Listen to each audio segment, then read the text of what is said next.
want to attend the last hearing because this is what we were expecting, ma'am. We didn't want to be bullied. We're not bullying you, sir. We are I not think bullying you, that sir. We're not bullying you, sir. you're trying to make people admit something that they will not admit. Like executive privilege to provide excuse not to answer any question. We are asking kung sino nagpadala doon sa kanya. Sino na Yun ang tanong natin. trying to understand every step of As I said, everything was cleared with the DOJ. We are not bullying you, sir.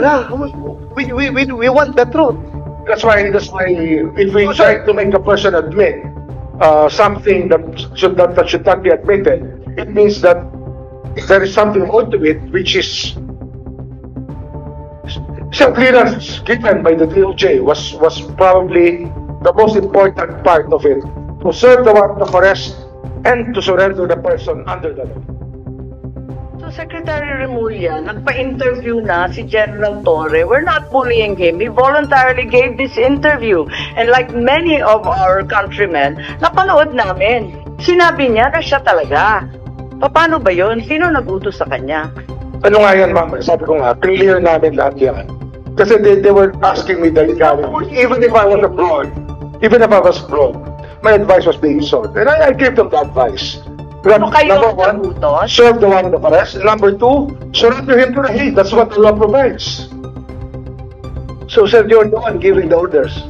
Well, in some ways, because I gave them the legal basis for all the actions that happened. So, you're the one giving the orders. If I have to be the one, then if I am the one that is referred to, I will admit it. That I gave the clearances to number one, serve the warrant of arrest as I saw it, as I deemed fit, and number two, to fly him to the Hague, to be surrendered under Section 17 of Republic Act 1951. And that I caused this through my brother. This is the Secretary of Interior and Local Government. Sir, giving orders is different from giving clearance. Laruin natin ito.